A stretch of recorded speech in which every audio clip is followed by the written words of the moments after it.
Hey everyone, welcome to SECT. I am Cierra, and today I'm joined by Caroline Fenton.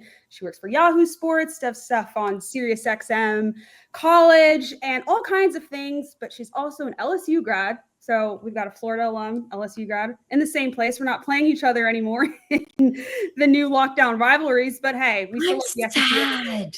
I know. Oh, that makes me so sad. Whenever they added, Texas and OU into the conference, when I didn't see Auburn on LSU's schedule for 25 or 24 or 25, I was sad. I was like, that's definitely not Auburn's primary rivalry, probably not LSU's primary rivalry, but that game matters.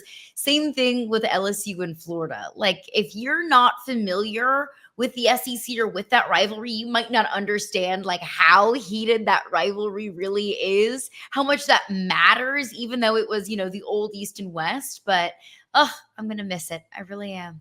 Yeah, and it's interesting because I didn't grow up a Gator fan. I started rooting for the Gators when I went to Florida, and that's when the LSU Florida rivalry really got heated. We had that Yeah. game that was moved to Baton Rouge because of the hurricane, and there was all this trash Our talking. fans did not like that.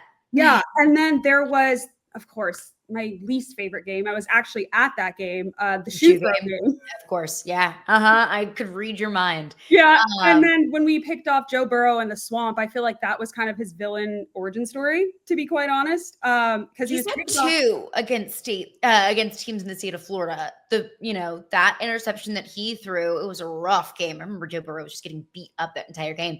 And then the Fiesta Bowl against UCF, the Yes. proclaimed national champions, when he got sacked, and it was totally a mistargeting call. His neck was bleeding after that hit. And then, like, the next time we saw Joe Burrow, it was the beginning of the 2019 season. Yes, and I personally hate UCF because I'm also from Orlando, and that fake national championship just like makes my blood boil. Yeah, But big that beef game there. before they won the national title the year before, when he was picked off in the swamp, he was picked off by a guy named Brad Stewart, who was a New Orleans, Louisiana native that played for the Gators. And I believe he was the lone Louisiana native on our roster. And so that was just so like happy for him, so fulfilling. But like, even though as a Gator fan, whenever Joe Burrow and that whole 2019 LSU team came about, I mean, we were all like, we've got to root for LSU. I mean, like, we want Coach O to be happy. One of my friends was like, Coach O is going to be the king of Louisiana if they win this one. And that was one. But you were at LSU during that time, right? I was not. So my last year at LSU was Joe Burrow's first year. So that 2018 season. I graduated from LSU in May of 2019. So just barely missed it. But I was there, during Joe Burrow's recruitment. And when he decided to come to LSU, he kind of walked into a quarterback battle. And I was kind of thinking, like, who is this guy? Like, he can't even get the starting job at Ohio State. And he thinks he's going to come in here and get the starting job at LSU. Like, okay, like, my expectations were low. Obviously, optimism was high, hopes were high, but I don't think anyone really expected at all for Joe Burrow to turn into a fraction of what he ended up turning into. Obviously, quarterbacking one of the best, if not the best seasons by a single team in a single season in college football history. So it was very cool to be there, boots on the ground, from the time where we were discovering Joe Burrow and learning about Joe Burrow before the rest of the world found out about Joe Burrow. But I was working at ESPN in 2019. That was my first job out of college. I was touring with Game Day at that point. So I got to be there for the SEC championship game in Atlanta with Game Day. I got to be there for the national championship game. So I wasn't a student at the time, but I did get to be there at the national championship game on the field when the confetti fell. So arguably maybe even better than being a student at the time. Oh, yeah, because as a student, you have to meet deadlines and also worry about exams while covering the team and whatnot. Since we're on that topic, I kind of want to talk about your journey at LSU. So where are you from originally? I'm originally from St. Louis, Missouri. I am born and raised in St. Louis. And like you said, you weren't a Florida fan growing up. I was also not an LSU fan growing up. I come from a Tennessee family. My dad played football at Tennessee. My mom went to Tennessee. That's where they met. My grandfather was a professor at Tennessee. I have 3 aunts that went to Tennessee. I have a cousin at Tennessee now. Both of my parents' families are from Tennessee. So deep, deep Tennessee roots. Always grew up a Vol fan, always wanted to go there. But when it came time to decide where I wanted to go to school, I thought I'll just apply around the SEC, and I want to cover sports. I want to talk about football. I want to be in the South. So I just randomly applied to LSU because I thought, like, okay, like, why not? I don't know. New Orleans is cool.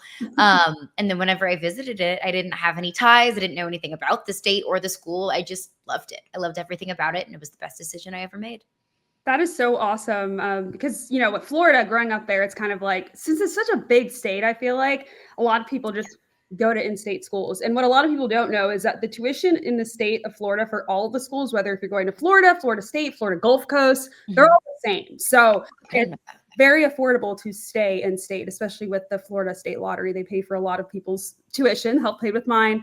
So I decided to stay in Florida. But LSU, they also have a pretty decent journalism program. Obviously, you have people like yourself, but how did LSU prepare you for your career? Yeah, the Manship School of Mass Communication. It is everything to me. I got to go back last fall and speak to some manship students about my experience in the school and experience post grad and what they can be doing to set themselves up for success. And it truly was the honor of a lifetime. Like anytime I can represent not just LSU, but the Manship School of Mass Communication, I absolutely will. That place meant everything to me. But getting experience in college, I think, was the biggest thing that set me apart, because very well, if you are a journalism major, taking classes just isn't enough. There's only so much in journalism that you can learn in the classroom. You have to learn by doing, going out and conducting interviews and, writing and doing podcasts, getting those reps, getting used to it, making mistakes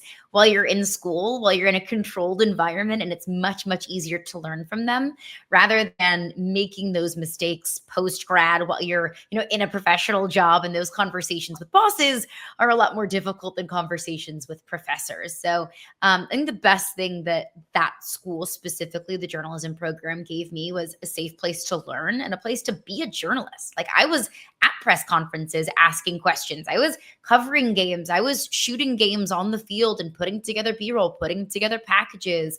I was, interviewing athletes, doing one-on-ones with coaches. Like it was real life. I was a real life reporter. I just happened to also be in school at the time. So best advice that I could give anyone is get as much experience as you possibly can in as many areas as you possibly can, because you never know where it'll take you. Absolutely. At Florida, we had an affiliation with PBS. So our things, we would have this show called First at 5, and we would have a newscast, and like every week or each day of the week, it was a different anchor, a student, of course, that got to fill in and do their thing there. And then, of course, shooting, all of those things. And it was so similar to like local news, which is where I started off. So it's definitely good to get that preparation on early on. And so after you graduated, you said you worked at ESPN. What exactly did you do there, and how did you find your role now? Yeah, so I started at ESPN. I would always like to say, like, there are, more customary paths in this industry, but there is no clear-cut one path that you have to take. You are obligated to nothing. And I was doing some local TV station internships. I was also doing student media. Shout out to Tiger TV. And I think I learned, while I had such a passion for sports journalism and sports reporting, I didn't feel called to do local reporting and local journalism. It just didn't set my soul on fire. It felt more so like something I felt like I had to do versus something that I felt incredibly passionate about.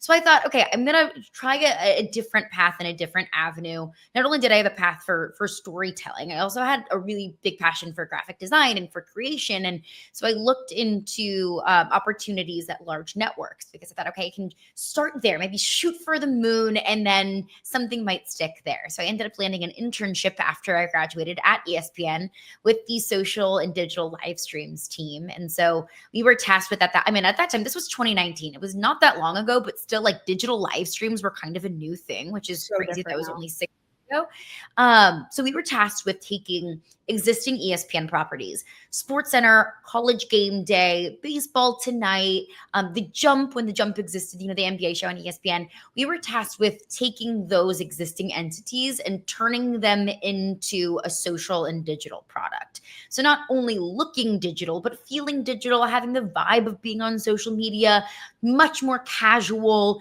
How do these shows make sense in a more like social and digital sense? So started as an intern helping that team out for the summer, turned that into a full-time job, and I absolutely loved it. I got to kind of flex a creative muscle. I got to live in a completely different world of social and digital when so much of my background was in local television. So I loved that experience. I just still had that itch of being on air. And I knew that was like my true passion. And at this time it was COVID. And so, I feel like COVID caused a lot of us to reflect in a lot of things. And so I thought, you know what, if I don't do it now, I never will. If I try it now and I fall flat on my face and it was a horrific mistake, then so be it. I'm willing to live with that. So I got to use some of the resources and mentors that I gained at ESPN and looked around at some potential job offers that would give me the opportunity to be on air. And I just so happened to find the perfect opportunity at a radio station in Nashville, 102.5 The Game. They were looking for somebody, a host that had a digital background, a digital live stream background. And I thought, cool, I have that. So they were looking for digital live stream background. I was looking for a platform to get my start on air. So it was just kind of the perfect match. So after a couple of years at ESPN, I packed up my apartment in Connecticut and moved to Nashville and did local sports talk radio in Nashville for 3 years. I absolutely loved it. It was different. It was a big change going from behind the scenes at ESPN at the epicenter of the sports world to doing local radio, two very different vibes, different energies, but ended up falling in love with the ability to connect with a local audience, to completely just deep dive into a couple of teams, the local teams, the Nashville Predators, the Tennessee Titans, Vanderbilt, Tennessee, and getting to connect with the city in that way. I loved that. And that brought me to an opportunity at Yahoo Sports, where I've been now for almost a year and a half, which is crazy. Time flies. I started hosting a college football podcast with Yahoo, and I now host Yahoo Sports Daily. And I also work with SiriusXM. I do radio SiriusXM, so I love to still have an avenue to be on the radio and connect with the callers and the listeners and be on that outlet. But got majority, if not all, of those opportunities from people that I know and connections that I've made. So that whenever they say connections are important, that is not a lie in the slightest. Connections are important. You have to do the work and you have to prove yourself, but the people that you know can break down a lot of doors for you. Absolutely. So reach out to people. Yes. Don't worry about getting told no. The worst thing you could be told is no there. And so great insight there. We go back to the rivalries we touched on a little bit with LSU. So the locked-in permanent opponents, in case y'all don't know, the SEC is going to a 9-game conference schedule, and there's going to be 3 locked-in opponents. The other teams, everyone's going to get the opportunity to rotate with. And LSU, their locked-in opponents they're going to have is Arkansas, Ole Miss, and Texas A&M. And so when Caroline joked and I joked in the beginning about, oh, we're not playing each other anymore. LSU and Florida will still play, but just not every year. And so what are your thoughts on playing Arkansas, Ole Miss, and Texas A&M?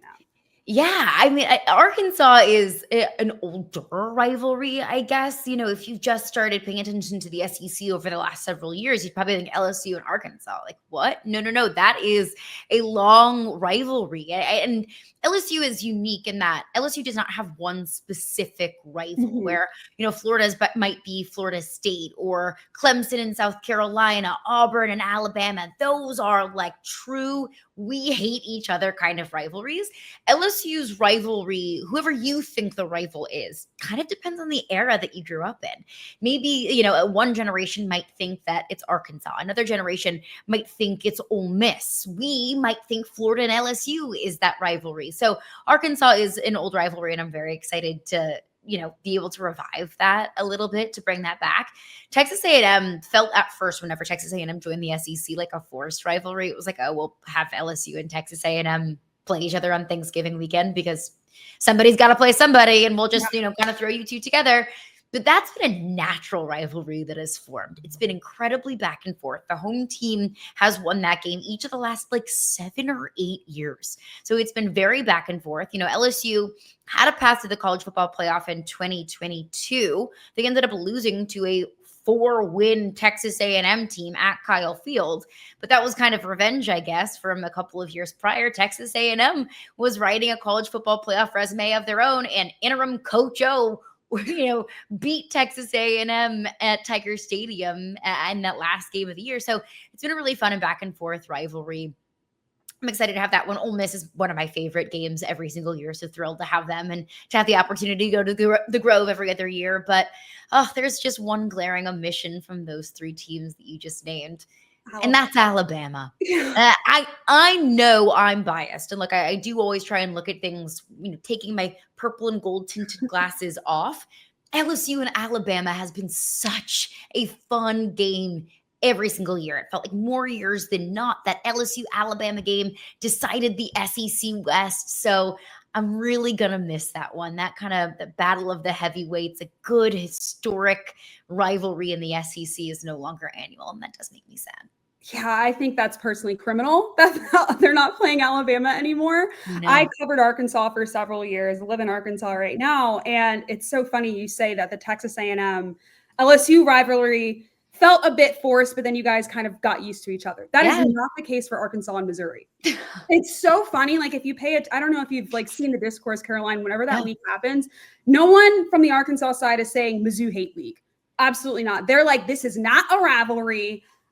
They forced us on this. They don't belong in the SEC. Yes, our rival. And so they're like, our rival is LSU. Like Arkansas fans, I think they just have so much memories from the LSU games in Little Rock when they played in the neutral site. And there was crazy ones like the Miracle on Markup and just so many magical moments that Hog fans remember. And so they're not too happy about that. A lot of them wanted to also see play Oklahoma, but they're like, of course, we're getting stuck with Missouri. So they'll be playing Missouri, Texas, and LSU. So they still happy about playing LSU. Trying to make fetch happen. Okay, sometimes you just don't need to happen. You can't make everyone happy in the SEC. It's like you can't make anyone happy in the SEC. It's like matchmaking, honestly, trying to figure out the rivalries and whatnot. And so speaking of intense games, I know this technically isn't a rivalry, but LSU plays South Carolina last year, had a crazy ending.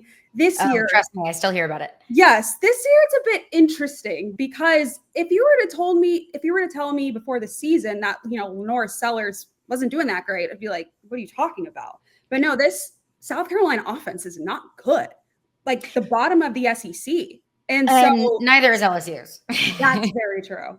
LSU had a lot of hype. Also, with Garrett Nussmeier, especially when watching the SEC Every Given Saturday series on Netflix, they were like, national championship or bust. Like, this is it.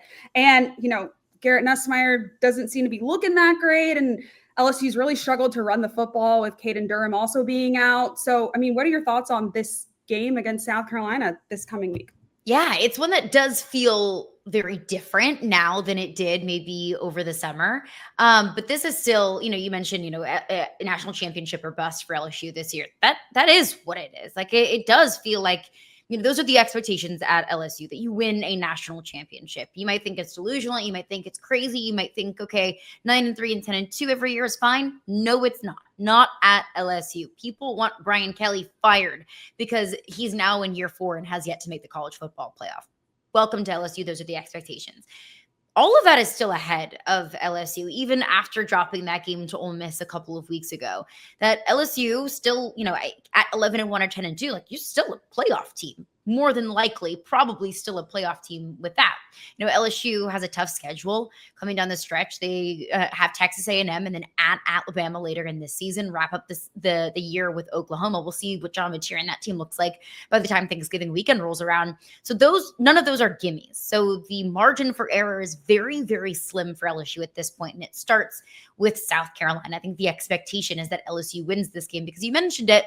South Carolina's offense has been struggling. That Lenora Sellers has not looked as advertised. And to be fair, neither have a lot of quarterbacks in the SEC. Arch Manning, DJ Lagway. I mean, we can add Drew Aller into the mix as well if you want to go outside of the Southeastern Conference. Nico Iamaleava at UCLA. That there's a lot of quarterbacks that have been highly touted, highly recruited that have just fallen short of expectation. So both of these offenses are struggling.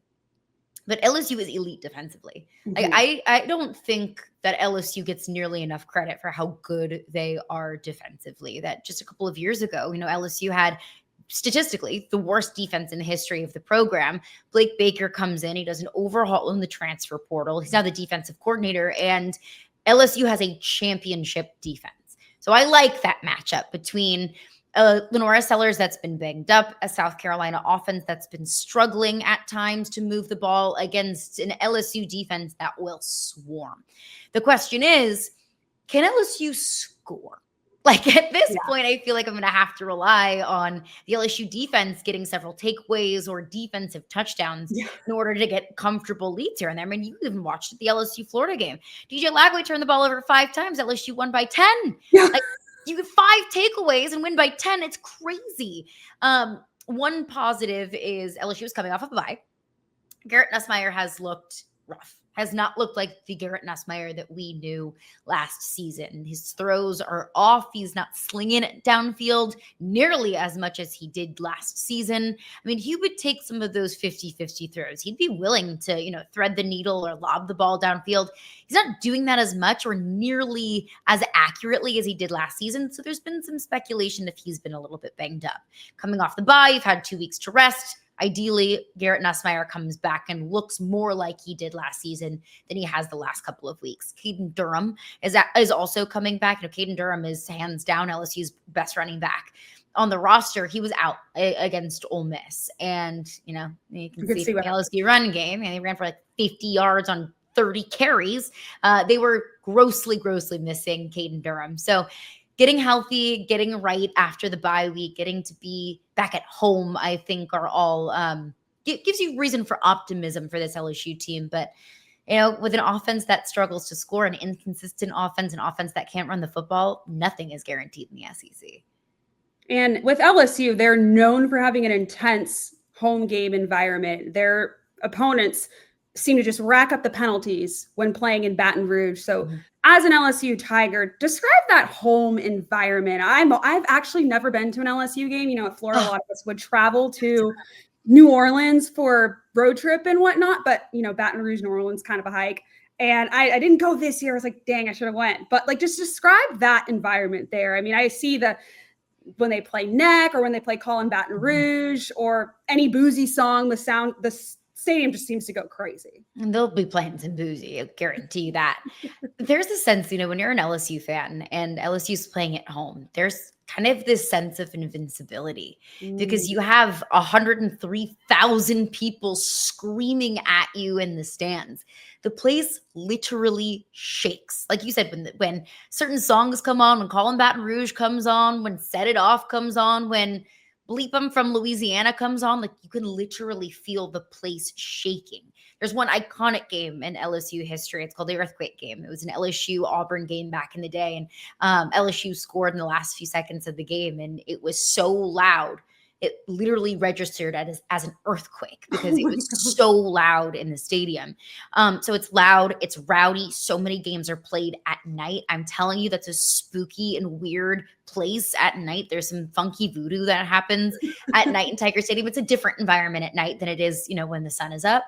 And the fans, if you're not familiar with LSU fans, we like to party. We like to have fun, work hard, play even harder, especially when LSU is playing. So when you're playing at night, when you got a 7:30 kickoff and you've had all day to tailgate, you've got plenty of liquored and lubed up LSU fans that are loud, they are angry, they are passionate, and they just want to have a great time. So I know I'm biased, and I can tell you so many of the wonderful and iconic venues in college football. The Swamp is one of them. Kyle Field, Neyland Stadium, the whiteout at Penn State, Michigan, and just the, how much so stately of an environment that is. But LSU belongs right up there with some of the most iconic venues, not just in college sports, but in sports in general. Absolutely. And speaking of venues, Caroline here is engaged. Congratulations. Oh, thank you. And she is in the middle of obviously working, but also planning a wedding. So we're going to play a game where we're going to assign certain SEC coaches to different wedding roles. This is my wheelhouse. I love this. I'll be keeping track. So don't worry about remembering who's what. And you can give someone multiple roles. This is my game. So we can do whatever. Okay, so who would you have as the wedding planner? The coordinator who is just in charge of keeping things in check? I think I'm going to go, maybe this is a wild card here. I'm going to go Shane Beamer. Oh, because with my wedding planner, not only do I need you to be organized, and not only do I need you to, have your stuff together, which Shane Beamer absolutely does. I need you to be my cheerleader. I'm about to walk down the aisle. I'm terrified. I'm nervous. I need you to tell me that everything's going to be okay. I need you to be having a good time, to be vibing with the bridesmaids when everybody's getting ready. I need you to be I need you to be a coordinator. I need you to be in charge of everything, but I also need you to be my best friend. I need you to be my hype man. Shane Beamer can be all of those things. He's so versatile, and I would feel comfortable with having Shane Beamer around me on my wedding day and not make me more nervous. Yes, absolutely. Because wedding planning, I haven't planned a wedding yet, but seems pretty stressful. Stressful. It is fun, but it is stressful. Yes. Got a lot of Who little would details you to cover there. Yes. Who would you have as your photographer, videographer, those kinds of things? Someone who's pretty good with technology. Oh, wow. That eliminates a lot of coaches in the SEC. I'm going to go Lane Kiffin.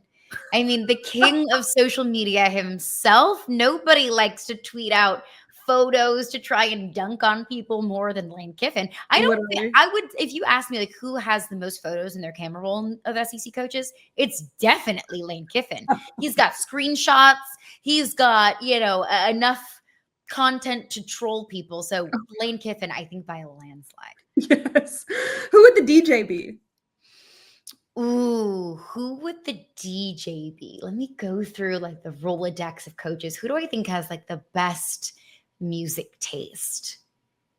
I could see Billy Napier having. I was gonna say Billy Napier. Oh, Yeah. that's a really good job. Actually, no. I think Billy Napier would be great. Drink. Yeah. Drink. I like, he was the one that was like, I'm standing on business. Like Eli Drinkwitz is with it. He's hip, he's cool, or at least he like wants to be hip and cool. Yeah. So I feel like Eli Drinkwitz probably has some bangers on his playlist. So I'll go Drink. I feel like he would have a diverse playlist, like something that's good for like the dads who want something kind of like 80s rock or something, like just a diverse playlist. Yeah. Yeah. Who would be the officiant? I think Clark Lee. Yeah. Clark Lee, he is, if you haven't, listened to Clark Lee or had the opportunity to talk to Clark Lee, I could talk to that man for hours about anything, everything, life, reading, football, food, travel, philosophy. Like he has a massive bookcase in his office. He's an avid reader. He likes to be up to date with everything that goes on in the world. So I could listen to Clark Lee for hours. He's a lovely voice, by the way, too. So Yeah. Clark Lee, I feel like would be a very reliable officiant who just have a lot of wisdom for us newlyweds. Yes. Okay. Now these can be past coaches or coaches who have been fired as well. Okay. So Perfect. Who would your caterer be? Who caterer? Can I go Miss Terry? Yes. Nick Saban's wife, because I just watched her on College Game Day. She's throwing out pepperoni rolls. She's talking about all the things that she makes Nick and some of his favorite things to eat. So I feel like Miss Terry would be a great caterer. Yes. Yes. Anyone in the SEC, by the way, is included in this because, again, like I said, this is my game. There's no rules. We make the rules. No rules. Who would be your cake designer?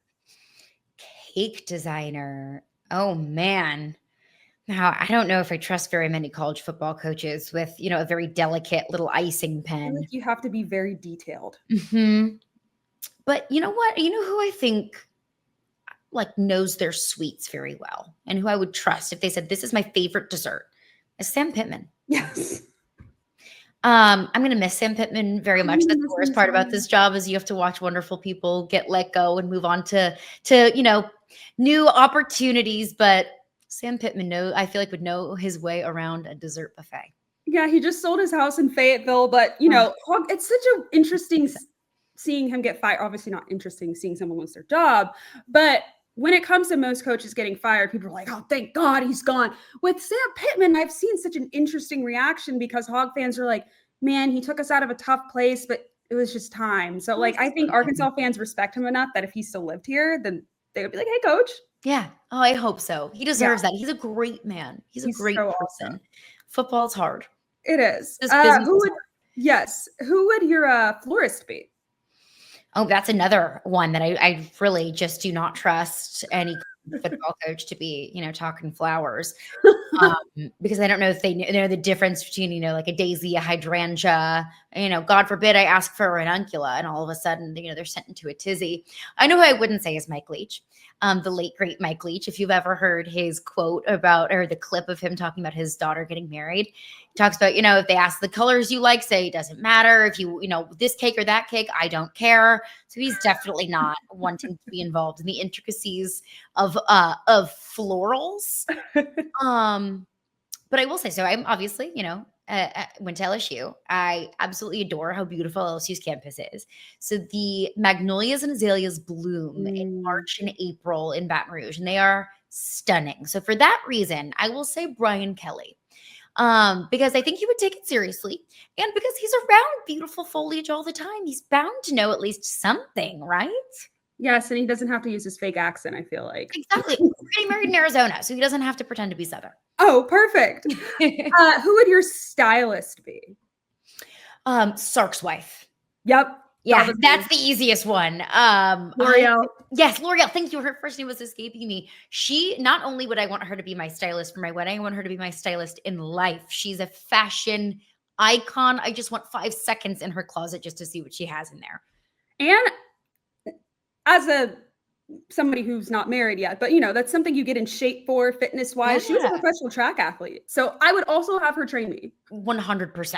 That, wedding body's a real thing. I need her like coaching me at the Pilates classes around the track. Like I just need her maybe as just like a life coach in general. Stylist, trainer, all of the above.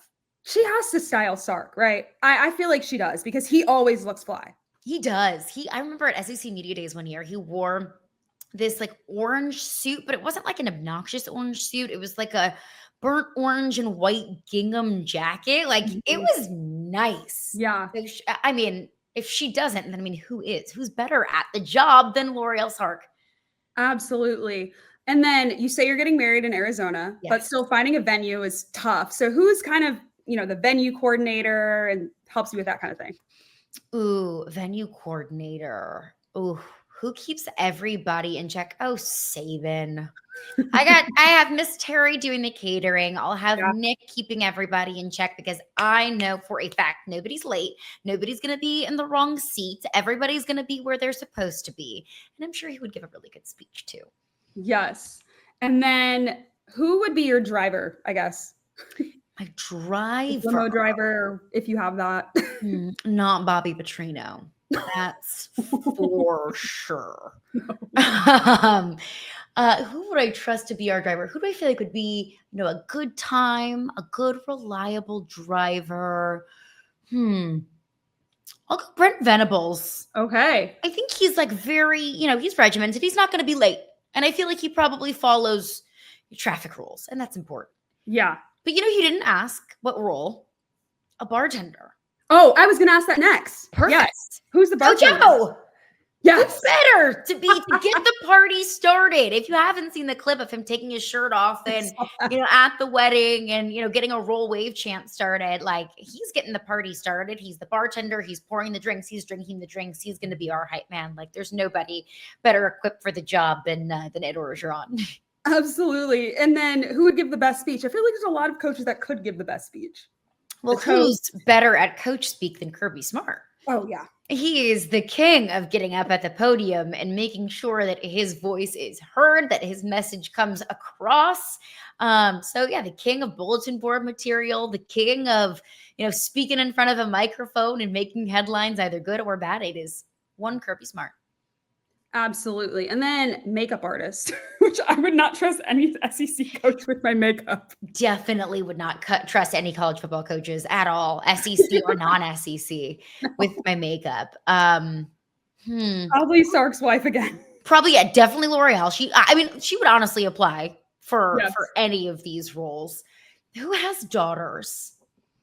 Oh, I think Shane Beamer does. Shane Beamer he has like teenage daughters. They're probably getting into makeup. I think he would be great at it. He would take that seriously. I feel like he gives big like girl dad energy. Yeah, he would learn. I feel like he'd be down to learn. Mark Stoops is not going to be a good makeup artist. Mark Stoops, I think, though, would be a great time. Like he could definitely be the backup bartender, great guy. Same thing with Mike Elko. Like I don't need Mike Elko touching my makeup, but I would love for Mike Elko just to be there. Yeah, that would be fun. Yeah. Who would be your honeymoon travel agent? Ooh. Maybe Lane. Maybe Lane again because he likes to spend time on the water. He likes to spend time on his boat, on the water. He's super tan. So I'm sure he gets to the beach a lot. So I feel like he has plenty of experience in travel planning because I'm sure he does all that himself, right? It's so funny because a while ago I made a TikTok that I used AI images that I generated because people were like, you didn't do this. AI did this. It was my ideas. I told chat to make images. And so I did something of like SEC coaches and jobs that they would do if they weren't coaches. And so I assigned Lane Kiffin the role of being a beachfront realtor in 30A. It blew up. He saw the TikTok, and he screenshotted it, posted it on his Twitter and his Instagram, and he captioned it as "Great time to buy, guys. Hit me up now." And it was like, I could so see it though. That's so perfect for him. Just spending his days at Rosemary Beach. Like, yes. Yeah, he's living it up. And then content creator. I feel like Lane Kiffin could do that too. That's Lane. Yeah. Yes. Lane, nobody loves content more than Lane loves content. Maybe honorable mention outside of the conference, Dan Lanning. Yeah. I feel like Dan Lanning in Oregon could be good at that too, because he's young. And he references things that are said on social media every once in a while.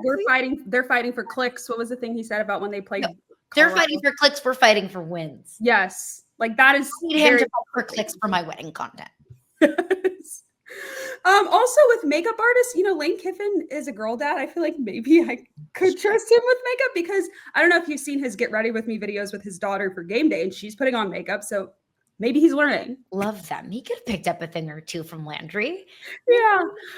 And then lastly, your security. I don't know if people have security at weddings, but you never know. We will not, because I'm not important enough to need security. But if I did need security, see, this is one where I feel like I could recruit a lot of different coaches for this job. That's Mike Elko's job. Oh, yeah. Mike Elko, defensive-minded head coach. He was the defensive coordinator at A&M before he was the head coach at A&M. Big dude. Yeah. And also, I think he would feel honored to, protect the wedding and protect our guests. So I would go Mike Elko. See, defensive guy. I would think Elko or Brent Venables. Because Brent Venables and Clark Lee. Oh, yeah. Defensive guys. I feel like the good, when I picture a security guard, like a big bald guy, well, Clark Lee's bald. Yes. Brent Venables is kind of intimidating looking, like all defensive guys. I think those three, that trio, that's a brick wall. Nobody's getting past that. No wedding crashers allowed. Well, thank you so much, Caroline, for coming on today and chatting all things LSU, SEC football, and of course, wedding planning. Congratulations again. Now, where can everyone find you, and when is your Yahoo Sports Daily show? Yeah, you can find me on Twitter at Caroline Fenton 1, and I'm on Instagram at Caroline Fenton. And Yahoo Sports Daily is every single day from 9 to 11 a.m. Eastern time. We are on yahoosports.tv. We are on YouTube, and we're also on all of your FAST channels. And you can also hear me on SiriusXM Channel 84 College Sports Radio. Very fun. Well, thank you so much for joining me. And FanDuel's getting you ready for the NFL season with an offer you don't want to miss. New customers can bet just $5 and get $300 in bonus bets if you win. That's right. Pick a bet $5. And if it wins, you'll unlock $300 in bonus bets to use all across the app. You can build parlays, bet player props, ride the live lines, whatever your thing is. FanDuel has you covered. The NFL season is here. The only question is, are you ready to play? Visit FanDuel.com/SECU to download the FanDuel app today and get started. We'll see you guys next time.